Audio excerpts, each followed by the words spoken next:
श्रील प्रभुपाद की जय। सो आज विशेष तिथि है दशहरा। हम सब जानते हैं और सालों से जानते हैं, यद्यपि बाल्यावस्था से जानते हैं। और जैसे कि हमने पूर्व में कहा था, हम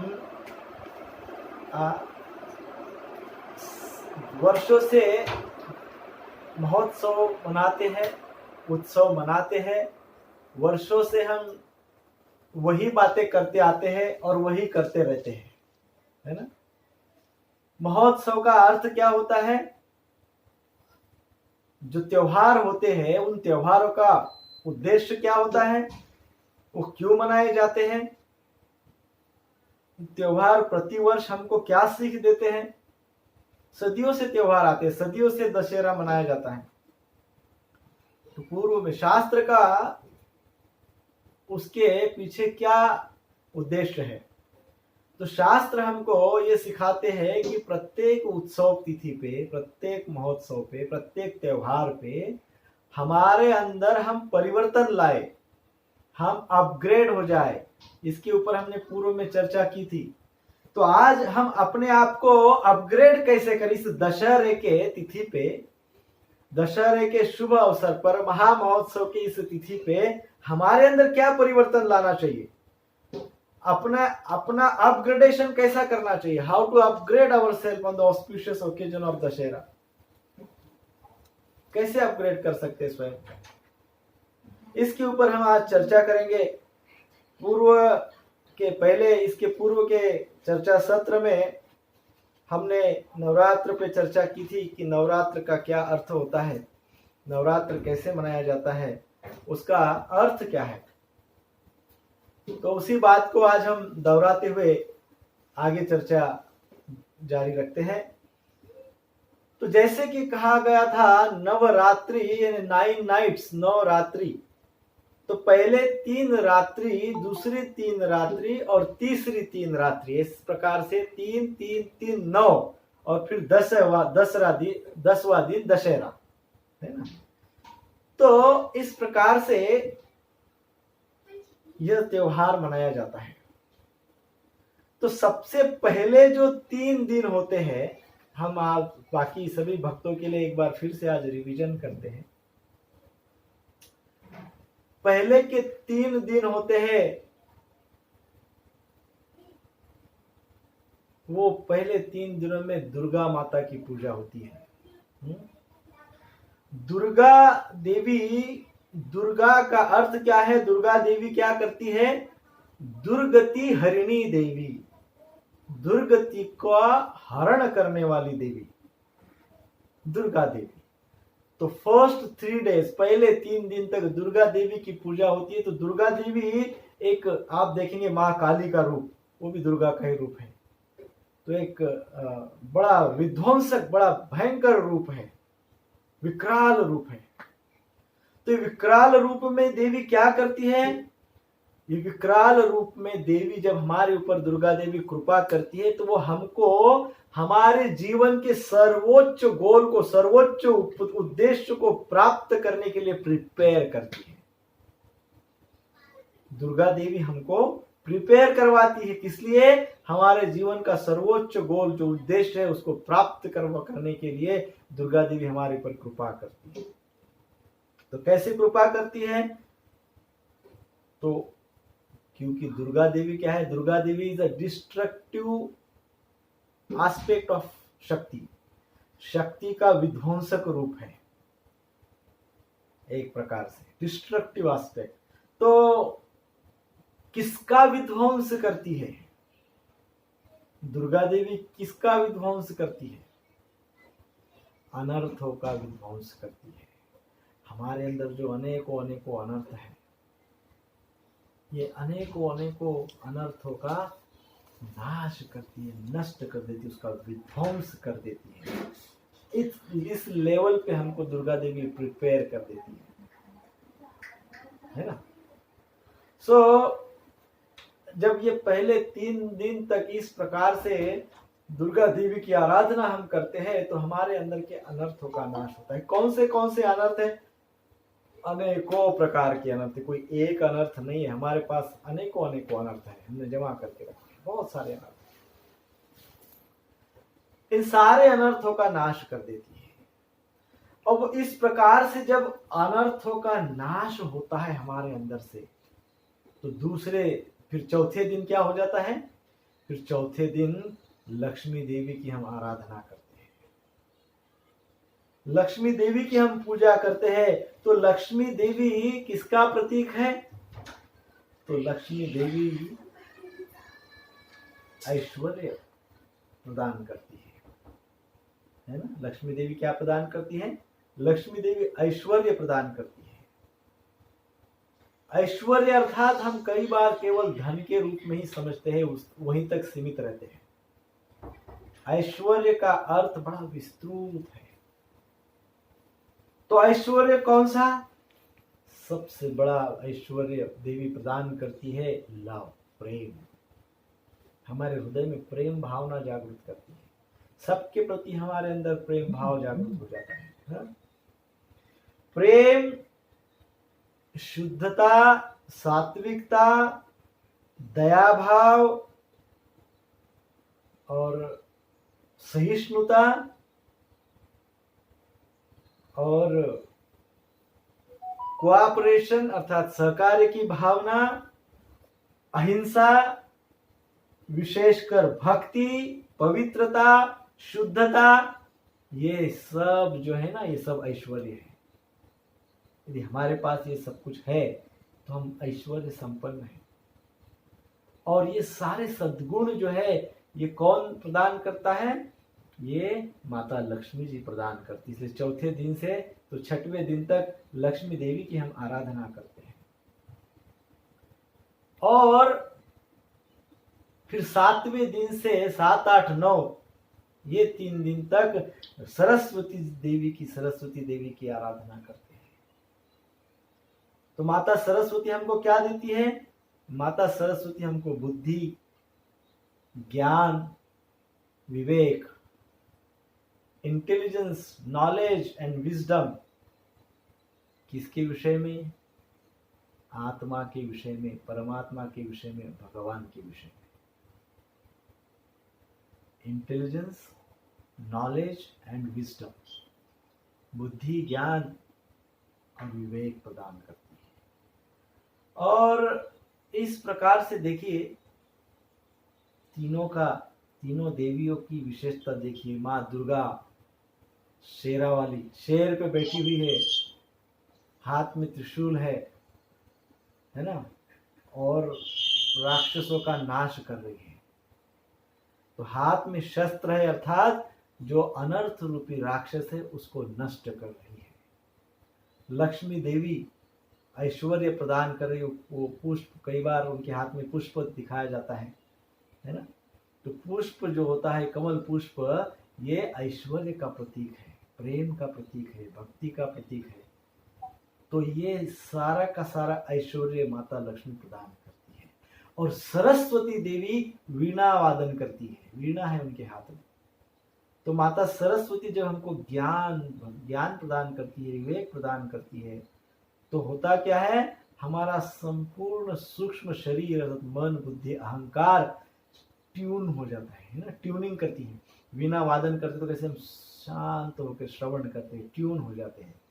तो माता सरस्वती हमारे पर्सनालिटी को शास्त्र से ट्यून करती है, शास्त्र संगत बना देती है, भगवान के उपदेशों के अनुरूप हमारे सूक्ष्म शरीर को, हमारे मन, बुद्धि, अहंकार को बना देती है। अर्थात वो आध्यात्मिक ज्ञान हमको प्रदान करती है। और उसके कारण फिर हम जब संसार में रहते हैं तो संसार में बड़े प्रेम भाव से और शुद्ध भाव से इस संसार में हम रहते हैं। हम प्रकृति के साथ चलते हैं, प्रकृति के विरुद्ध नहीं चलते हैं, प्रकृति के साथ चलते हैं। तो इस विषय पे यदि हम थोड़ी चर्चा करें तो ये 10 दिन जब इस प्रकार से हम 9 दिन तक माताओं की पूजा करते हैं, देवी की पूजा करते हैं। पहले 3 दिन तक दुर्गा माँ त्रिशूल से हमारे अनर्थों का नाश करती है। दूसरे 3 दिन तक लक्ष्मी जी जब हमारा दुराचार नष्ट हो जाएगा तो सदाचार की शुरुआत होगी।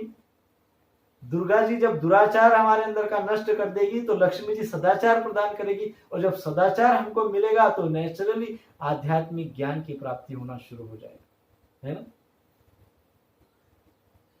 फिर आध्यात्मिक ज्ञान की प्राप्ति मिलेगी, आध्यात्मिक ज्ञान की प्राप्ति होगी तो निश्चित ही भगवान का दर्शन होगा, भगवान की कृपा होगी। तो दिस इज वंडरफुल प्रोसेस, बहुत सुंदर प्रोसेस है। ये कैसी स्टेप बाय स्टेप प्रोसेस है? तो फर्स्ट स्टेप, पहली स्टेप है प्रिपरेशन। अपने आप को तैयार करो, प्रिपेयर करो, है ना। प्रिपेयर करो अर्थात कैसे प्रिपेयर करते हैं? प्रिपरेशन, किसी चीज के लिए प्रिपेयर करना है तो पहले तो हम क्या, कहीं बाहर जाना है, खुद को तैयार करना है, तो कैसे करते हैं? स्वच्छ हो जाते हैं, हाथ मुंह धो लेते, स्नान कर लेते, स्वच्छ हो जाते हैं। तो स्वच्छ होने के प्रोसेस को प्रिपरेशन कहते हैं। तो माता दुर्गा हमको स्वच्छ कर देती है, हमारे अंदर के दुर्गुणों को दूर कर देती है। दुर्गति हरिणी, हमारे अंदर के दुर्गति को, हमारे अंदर के दुर्गुणों को का हरण कर लेती है, हमारे आने वाली जो गति है, जो दुर्गति है, उसको नष्ट कर देती है ना। और फिर दूसरा जो महत्वपूर्ण विषय है वो है purification. First step is preparation, prepare करना। कई बार हम ये देखते हैं प्रभु जी कि हम फर्स्ट स्टेप में ही गलतियां कर देते हैं, वहां से आगे नहीं उठ पाते हैं, वहीं हम फंसे रहते हैं, हम अपने आप को प्रिपेयर ही नहीं कर पाते। प्रिपेयर नहीं कर पाने के बहुत से कारण होते हैं। पहला कारण होता है हमारा अज्ञान, अहंकार, है ना, ये हमारे अंदर होता है। और फिर एसोसिएशन भी नहीं मिलता है। तो इसके कारण क्या होता है, हमारे अंदर हम पहले ही स्टेप में फेल हो जाते हैं, प्रिपेयर नहीं कर पाते अपने आप को। तो जब एसोसिएशन मिलता है, गुरुजनों की कृपा होती है, तभी प्रिपरेशन होता है। गुरु कृपा ही केवलम, गुरु कृपा से ही हम अपने आप को प्रिपेयर करने की मानसिकता को स्वीकार करते हैं, है ना। तो माँ दुर्गा को प्रार्थना करते हैं कि हमको गुरु कृपा मिले, है ना। देवी को प्रार्थना करते हैं कि हमको गुरु कृपा प्राप्त हो, और इस प्रकार से हम प्रिपेयर करते हैं। Prepare for what? किस लिए प्रिपेयर करते हैं अपने आप को हम? जीवन के सर्वोच्च उद्देश्य को प्राप्त करने के लिए, भगवान के साथ कनेक्ट होने के लिए, भगवान को प्राप्त करने के लिए हम अपने आप को प्रिपेयर करते हैं। हरे कृष्णा कृष्ण कृष्ण हरे हरे, हरे राम राम राम हरे हरे। इस प्रकार से जब प्रिपरेशन हो जाती है तो नेक्स्ट स्टेज जो है वो है प्यूरिफिकेशन, शुद्धता, पवित्रता। अपने आप को म्यूट कीजिए, डिस्टरबेंस हो रहा है, सब म्यूट करिए अपने आप को।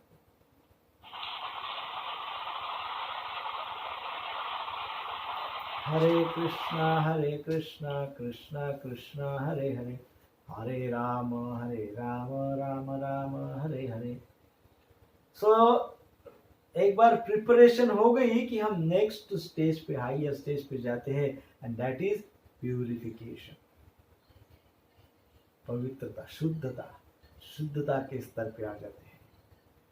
शुद्धता, सबसे महत्वपूर्ण शुद्धता क्या है? सबसे महत्वपूर्ण शुद्धता है मन की शुद्धता, प्यूरिटी ऑफ माइंड। मन की शुद्धता बहुत आवश्यक है। ये हमारे अंदर की जो शुद्धता है ना, वही जो है भगवत शक्ति को, दिव्य शक्तियों को हमारे ओर अट्रैक्ट करती है। हम यदि चाहते हैं कि भगवान की कृपा हमको प्राप्त हो, दिव्य शक्ति की सानिध्य, छत्र छाया हमको प्राप्त हो, तो उसके लिए वो उस कृपा को हमारी ओर अट्रैक्ट करने के लिए मन की शुद्धता बहुत आवश्यक है, मन की पवित्रता बहुत आवश्यक है। सो नेक्स्ट स्टेज में क्या होता है, जब माता लक्ष्मी कृपा करती है तो हमारे अंदर है ना एक विशेष प्रकार के सद्गुणों का संचार हो जाता है, दैट इज प्यूरिफिकेशन। और जब इस प्रकार से प्यूरिफिकेशन होते जाता है, होते जाता है, होते जाता है, अपने आप को हम शुद्ध करते जाते हैं, करते जाते हैं, करते जाते हैं, तो थर्ड स्टेज क्या है? थर्ड स्टेज है रियलाइजेशन। क्या है? रियलाइजेशन, अनुभूति। First preparation, second purification, third realisation. 7वें दिन से 9वें दिन के बीच में हमको रियलाइज होता है, या हमने रियलाइजेशन के लिए प्रयास करना चाहिए। शास्त्रीय ज्ञान, दिव्य ज्ञान का साक्षात्कार, दिव्य ज्ञान का अनुभूति, भगवत भक्ति की अनुभूति, रियलाइजेशन। और जब हमको 7 से 9 ये 3 दिन रियलाइजेशन के स्तर पे हम अपने भाव को प्रकट करते हैं, इस प्रकार से अपना भाव रखते हैं, तो देन कम्स 10th डे, 10वां दिन आता है। हाँ, 10वां दिन क्या है? सेलिब्रेशन। क्या है? Celebration, Dussehra. So there are 4 stages. First stage is preparation, second stage is purification, third stage is realization, and then fourth stage is celebration, that is Dussehra, है ना, महोत्सव। उस दिन भगवान राम से मिलाप हो जाता है ना, भगवान राम का दर्शन होता है, भगवान राम का स्वागत होता है। वो भगवान की प्राप्ति अर्थात सेलिब्रेशन, भगवान के साथ रिलेशनशिप अर्थात सेलिब्रेशन, भगवान की दृष्टि, कृपा दृष्टि अर्थात सेलिब्रेशन, है ना। तो इस प्रकार से भगवान की कृपा, भगवान का सानिध्य, भगवान का एसोसिएशन, भगवान का दर्शन तभी मिलेगा। यानी सेलिब्रेशन रियल मायने में मनाना, जिसको कहते हैं सेलिब्रेट करना, उत्सव को मनाना, सेलिब्रेट करना, तभी सार्थक होता है जब हम उसके पहले की 3 स्टेजेस करते हैं। दशहरे के उस महोत्सव को, रावण को हमने जलाया, रावण को हमने नष्ट किया, इस प्रकार से हमने सेलिब्रेट किया दशहरे को, वो तभी सही मायने में सेलिब्रेशन होगा जब हम पहले की सारी स्टेप्स को विधि पूर्वक पालन करेंगे। Preparation, purification, realization and celebration. माता सीता का आप उदाहरण देखिए, माता सीता का शक्ति देखिए। माता सीता ने ये तीनों देवियों का गुण अपने अंदर प्रकट किया है, वो शक्ति है। अपने आप को प्रिपेयर भी कैसे किया जा सकता है, माता सीता ने वो करके दिखाया। वो स्वयं देवी है, परंतु देवी ने स्वयं बताया है कि किस प्रकार से अपने अंदर अपने आप को प्रिपेयर किया जा सकता है।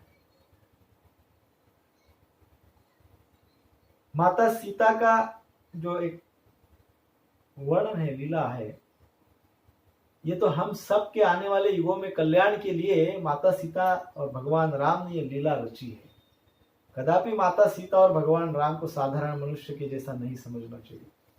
उन्होंने मनुष्य संसार में, मनुष्य प्राणी जो है, ये मनुष्य समाज जो है, इसके कल्याणार्थ ये सारा रचना की है, ये सारी लीला की है। माता सीता को भगवान राम कह के गए थे कि तुम यहीं पे कुटिया में ही रहना, बाहर मत निकलना, और लक्ष्मण को कहे थे कि आप इनका रक्षण करना। और कारण क्या था? माता सीता ने हिरण को प्राप्त करने की इच्छा प्रकट की, है ना। माता सीता हमको दिखाना चाहती है, उनको हिरण चाहिए था। कई लोग समझते हैं माता सीता को भी तो लोभ हुआ, वो भी माया में फंसी। और ये हम आपको दर्शाने के लिए, देखो ऐसा हो सकता है आपके साथ, और स्वयं देवी हमको सिखाती है। तो यहाँ पे भी एक बात हम समझ सकते हैं, माता सीता और भगवान राम हमको समझाते हैं कि भगवान के उपदेशों का यदि हम किसी भी मात्रा में, गुरु परंपरा के उपदेशों का, गुरु के उपदेशों का हम किसी भी प्रमाण में अवहेलना करते या डिस्कार्ड करते हैं या उसके ऊपर कंप्रोमाइज करते हैं, जाने तो क्या फर्क, क्या सुनने का गुरु की, गुरु को क्या आता है। कई बार ऐसा भी समझा जाता है, ऐसा भी समझते हैं लोग कि इनको तो हरिनाम के सिवा क्या आता है ज्यादा, ये तो बस क्या है हरे कृष्ण बोलने के लिए बोलते हैं। वो कहते ये तो केवल नाम गुरु है, ज्ञान गुरु तो फलाने ठिकाने है, ज्ञान तो उनसे प्राप्त करना चाहिए, इनको तो नाम से ज्यादा क्या आता है। और इसलिए उस उपदेशों का पालन नहीं करते। तो जब उपदेशों का पालन नहीं होगा तो फिर रावण क्या करता है, हमारे चित्त का हरण कर लेता है। फिर जो दुर्गुण है, रावण रूपी दुर्गुण क्या करते हैं, हमारे अंदर के शुद्ध भाव को किडनैप कर देते हैं, पकड़ जाते हैं, ले जाते हैं।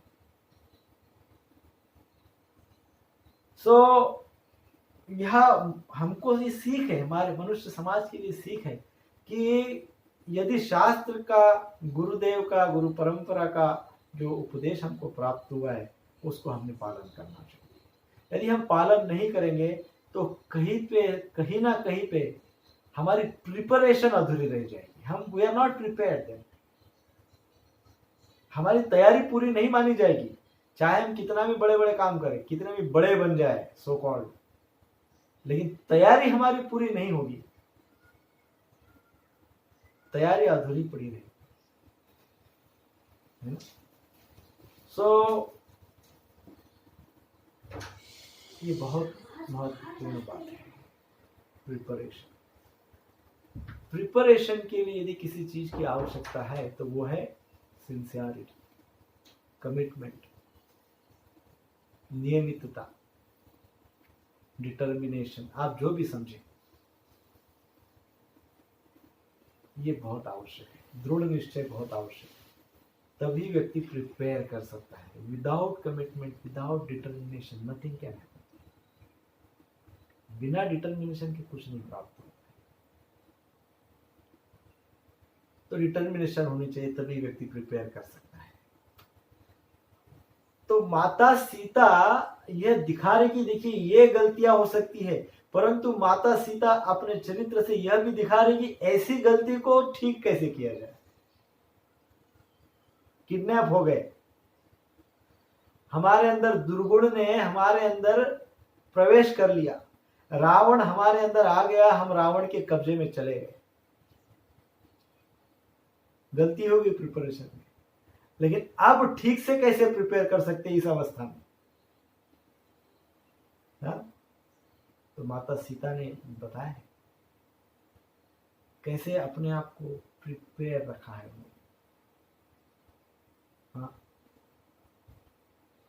उनको लोभ दिया गया, माता सीता के सामने अनेकों अनेकों अट्रैक्शंस, प्रलोभन रखे गए। अचानक एक दिन रावण ने जो भी माता सीता के रक्षणार्थ जो राक्षसियां रखी थी उनको आदेश दिया, उन राक्षसी को बुला कि सीता को लेके आओ महल में, बड़ा फोर्सफुली। और आचार्यगण इस प्रसंग को बहुत अच्छे से समझाते हैं।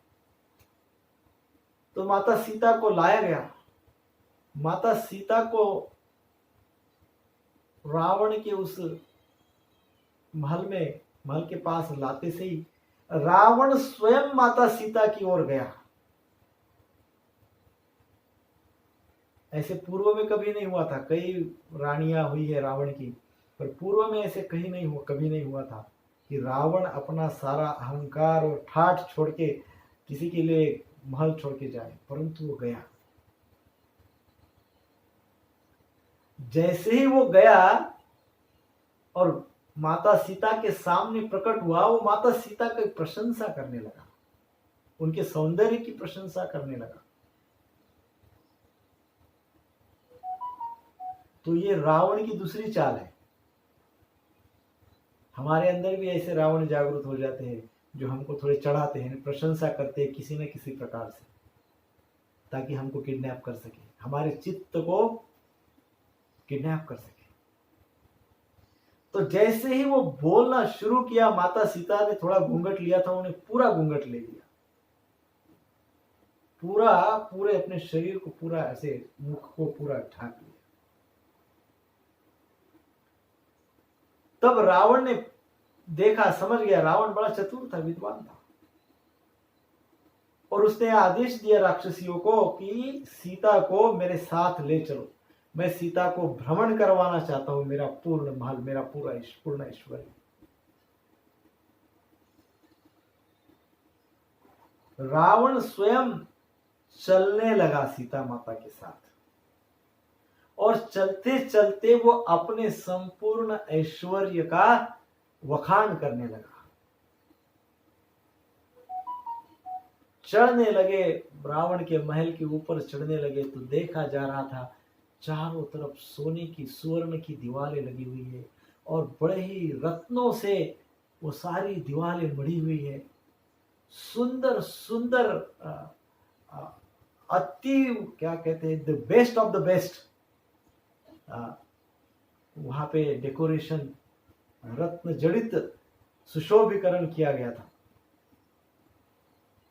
इतना मौल्यवान कि तीनों लोगों में इस प्रकार का सुशोभीकरण, इस प्रकार का डेकोरेशन कहीं नहीं होगा, इतना सुंदर। और रावण वो समझाते जा रहा है कि ये देखो मेरा महल, ये देखो सुवर्ण की दीवार, ये देखो कई सिंहासन लगे हुए हैं, और अंदर देख रहे तो कई देवियां अंदर अपने पूर्ण ऐश्वर्य में विचरण कर रही है। और इस प्रकार से रावण का ऑपुलेंस दिखाते जा रहा है। चलते चलते टॉप फ्लोर पे चढ़ गए, जो कि अति सुंदर स्थान था महल का। वहां से रावण देखता है और दिखाता है कि देखो ये ऐसा स्थान है जहां से संपूर्ण राज्य पे आप दृष्टि कर सकते हो, सारा राज्य आप देख सकते हो, सुंदरतम सृष्टि की, उच्च कोटि की सुंदरता, सुंदर सृष्टि आप वहां से देख सकते हो। इतना ऑपुलन से माता सीता को कन्विंस कर रहा था। वो कह रहा था कि मैं आपको ऐसी रानी बनाऊंगा कि पूरे तीनों लोगों में ऐसा ऐश्वर्य किसी को नहीं, किसी के पास नहीं होगा।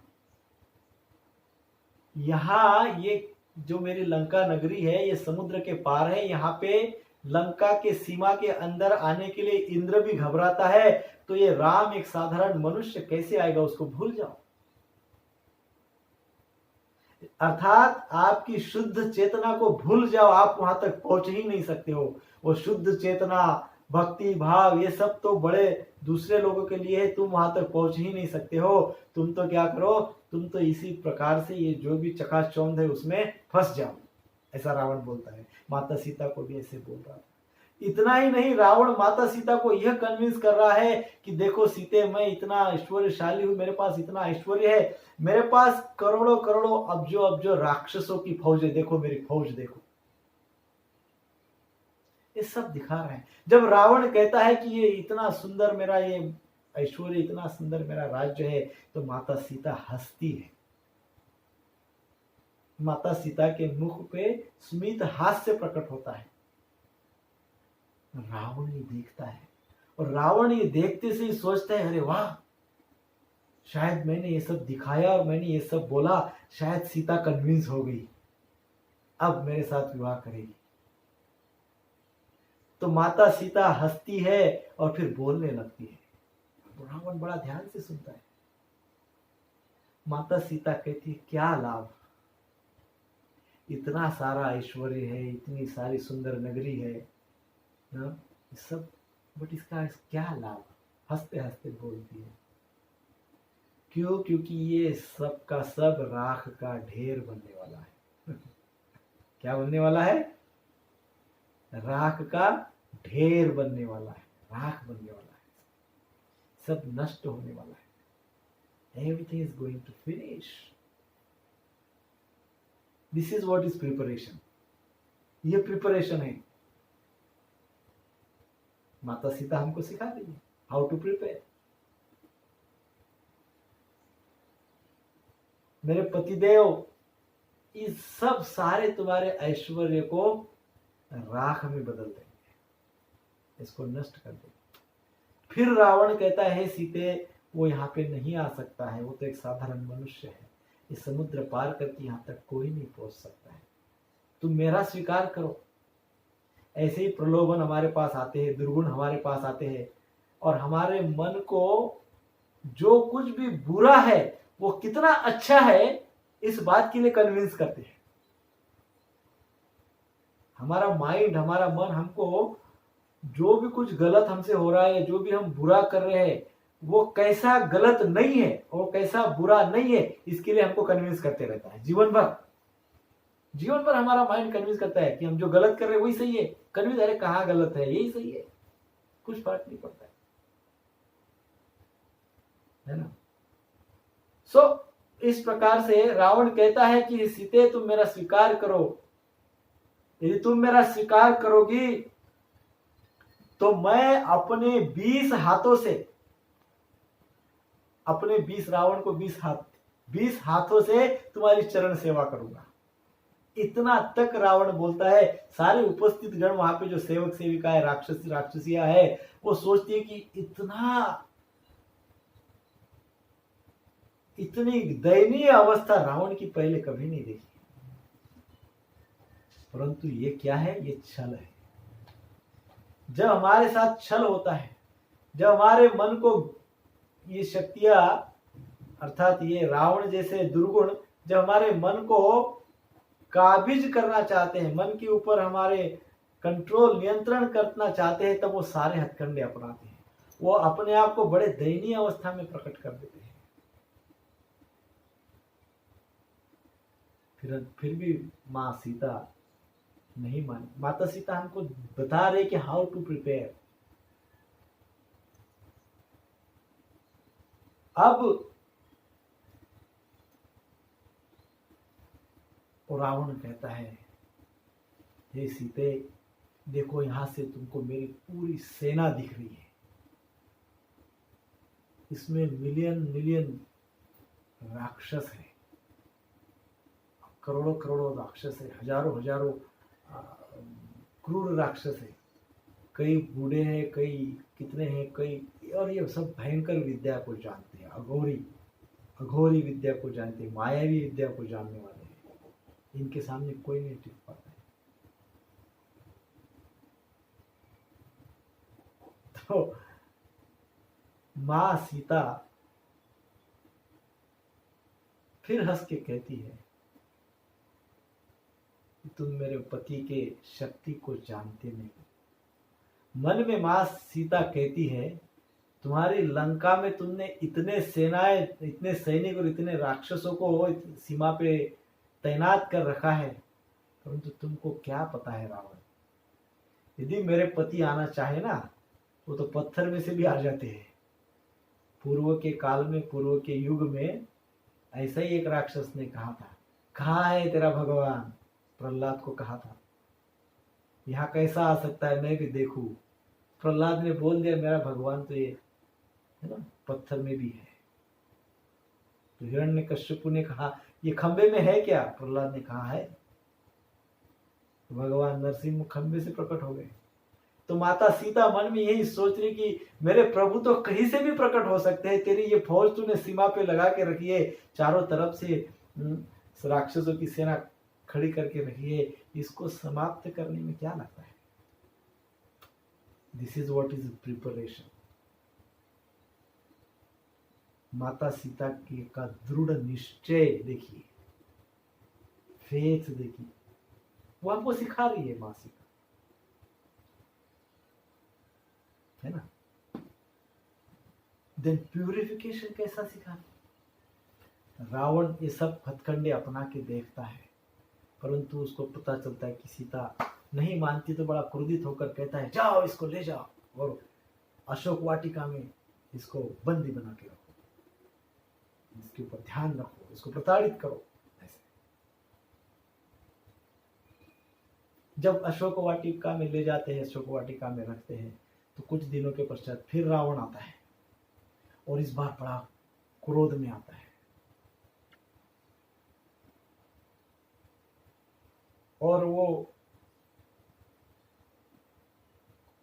अब इस बार सोचता है कि आज तो सीता को उठा के ले जाऊंगा, इतने क्रोध में आता है। दुर्गुणों की पराकाष्ठा जब हमारे साथ होती है तो रावण इतने आवेश में आता है। तो माता सीता हमको यहां सिखाती क्या है? प्यूरिफिकेशन, शुद्धता। माता सीता घास उठाती है और केवल घास उसको दिखाती है। घास का तिनका, एक तिनका, वो घास का तिनका ही माता सीता क्यों उठाती है, इसका भी शास्त्र में बड़ा डीप वर्णन है। पहला तो शास्त्रीय कारण है, पूर्व के काल में जब कोई पराया पुरुष स्त्री के सामने आता था तो एक पार्टीशन होता था, बीच में एक partition, there should be no eye to eye contact, एक पार्टीशन होता था। क्योंकि स्त्री एक शक्ति है, वो शक्ति किसी को भी वश में कर सकती है और इसलिए पूर्व से ही एक पार्टीशन रखा जाता था। बट यहाँ पे तो पार्टीशन था नहीं माता सीता तो वाटिका में थी, इसलिए जो तिनका दिखाया जो कि रावण के और सीता माता के बीच में एक पार्टीशन का काम किया। दूसरा अर्थ उसका यह है कि माता सीता रावण को ये बता रही है कि रावण सतर्क हो जाओ, सावधान, खबरदार, ये देख तिनका है, ये वही तिनका है जिसने तुम सारे राक्षसों के जो गुरु हैं शुक्राचार्य, उनकी आंख फोड़ दी थी। जब बलि महाराज संकल्प का जल लेकर संकल्प करने के लिए कमंडलू से जल लेने लगे और वो जल को संकल्पित करके भगवान विष्णु को, भगवान वामन देव को अपना सारा राज्य देने के लिए तैयार हो गए, तो शुक्राचार्य ने वो देखा, है ना, राक्षसों के गुरु शुक्राचार्य ने वो देखा और कमंडलू की उस छेद में जाके वो सूक्ष्म रूप में जाके बैठ गए। तब वामन देव ने क्या किया? हाँ, वामन देव ने वो तिनका उठाया, घास ऐसा, और ऐसे फेंका कमंडलू के उस छेद पे जहां पे शुक्राचार्य बैठे थे और उनका आंख फूट गया उस तिनके से। इतनी बड़ी योगिक शक्ति रखने वाले राक्षसों के गुरु शुक्राचार्य एक साधा तिनका उनको मार दिया।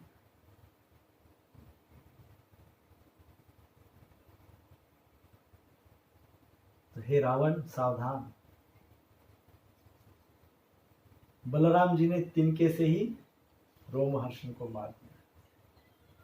हे रावण सावधान, है ना। सो तिनका ये बहुत शक्तिशाली है। वो घास शक्तिशाली नहीं है, परंतु घास उठाने वाले की शुद्धता, पवित्रता, प्यूरिटी, वो शक्तिशाली है ना। Purity is a power, power है, शक्ति है, प्यूरिटी इज अ फोर्स। तो माता सीता ने वो दिखाया, देखो। और फिर तीसरा अर्थ भी उसका, कई अर्थ बताए गए, अर्थ यही बताया गया है कि हे रावण, इस घास की जैसी तुम्हारी दशा हो जाएगी, तुम गलित गात्र हो जाओगे, डरो। तीसरा अर्थ। फिर एक अर्थ है, माता सीता ये कहना चाहती कि हे रावण, तुम मान जाओ, सरेंडर हो जाओ, नहीं तो ये तुमको अपने मुख को धरती को सटाना पड़े, क्योंकि धरती पे रखना होगा और अपने मुख में ये तृण, ये घास, ये तृण लेना होगा और मेरे पतिदेव के चरणों में अपनी नाक रगड़नी होगी, अर्थात सरेंडर। अपने आप को म्यूट करिएगा, डिस्टरबेंस बहुत हो रहा है। तो ये एक और ये अर्थ होता है। साधारण तिनका इतना शक्तिशाली कैसे हो सकता है? वो इसलिए शक्तिशाली हो सकता है क्योंकि उस तिनके को एक्टिवेट करने वाला, उस तिनके को एनर्जाइज करने वाला, उस तिनके को शक्तिशाली बनाने वाला यदि कोई फोर्स है तो वो है प्यूरिटी, पवित्रता, शुद्धता, पवित्रता और शुद्धता। तो माता सीता तिनका उठा रही, इसका अर्थ वो ये बता रही है कि मैं एक स्त्री, पतिव्रता, प्योर, शुद्ध मानसिकता रखने वाली पतिव्रता स्त्री।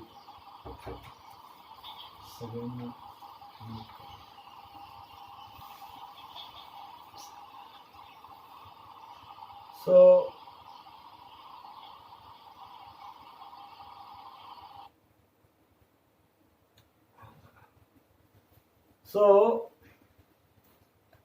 this is what is purity.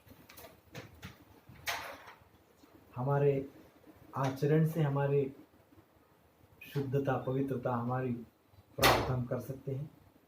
हमारे विचारों से हम पवित्र हो सकते हैं, हमारे आचरण से हम पवित्र हो सकते हैं, हमारे भक्ति से, प्रेम से हम पवित्र हो सकते हैं। और वो पवित्रता एक शक्ति है। जब वो शक्ति हमारे अंदर होती है तो संसार में, इस प्रकृति में जितना भी शुद्ध है, जितना भी अच्छा है, जितना भी सही है, वही हमारे ओर अट्रैक्ट होगा, वही आकर्षित होगा। सो माता सीता वो बता रही है कि पवित्रता की, प्यूरिटी की क्या शक्ति है, अर्थात लक्ष्मी की शक्ति प्रकट कर रही है। दुर्गा की शक्ति भी पहले प्रकट की है क्योंकि रावण इतना गिड़गिड़ाया, डिटर्मिनेशन। दूसरा प्यूरिटी, पवित्रता, इतनी पवित्रता। और तीसरा रियलाइजेशन, तीसरी शक्ति। हनुमान जी माता सीता के पास गए और माता सीता का संभाषण सुनकर हनुमान जी कितने भाव विभोर हो गए। और फिर हनुमान जी रामायण गाते हैं, राम की कथा सुनाते हैं माता सीता को। केवल वो कथा सुनाने से ही माता सीता को भगवान राम का दर्शन हो जाता है। रियलाइजेशन, अनुभूतियां, उनको विश्वास हो जाता है और वो हनुमान जी को कहती है कि मुझे विश्वास है कि मेरे प्रभु तो आएंगे ही आएंगे। क्यों? क्योंकि पूरा शास्त्र माता सरस्वती का जो लक्षण है, माता सरस्वती का जो गुण है, क्या? शास्त्र, वेद, ज्ञान, विवेक, ये सब उनको प्राप्त होगा, वो सब उनके पास है, वो स्वयं देवी है। तो ये तीसरा रियलाइजेशन माता सीता प्रकट करती है और इसलिए सेलिब्रेशन भगवान राम से उनका मिलन हो जाता है, शक्ति का शक्तिमान के साथ मिलन हो जाता है, मिलन हो जाता है। तो इसी प्रकार से माता सीता की इस चरित्र से हम सीख भी ले सकते हैं, माता सीता के चरणों में हम प्रार्थना भी कर सकते हैं आज के दिन, और भगवान राम की असीम कृपा प्राप्ति के लिए प्रयास कर सकते हैं।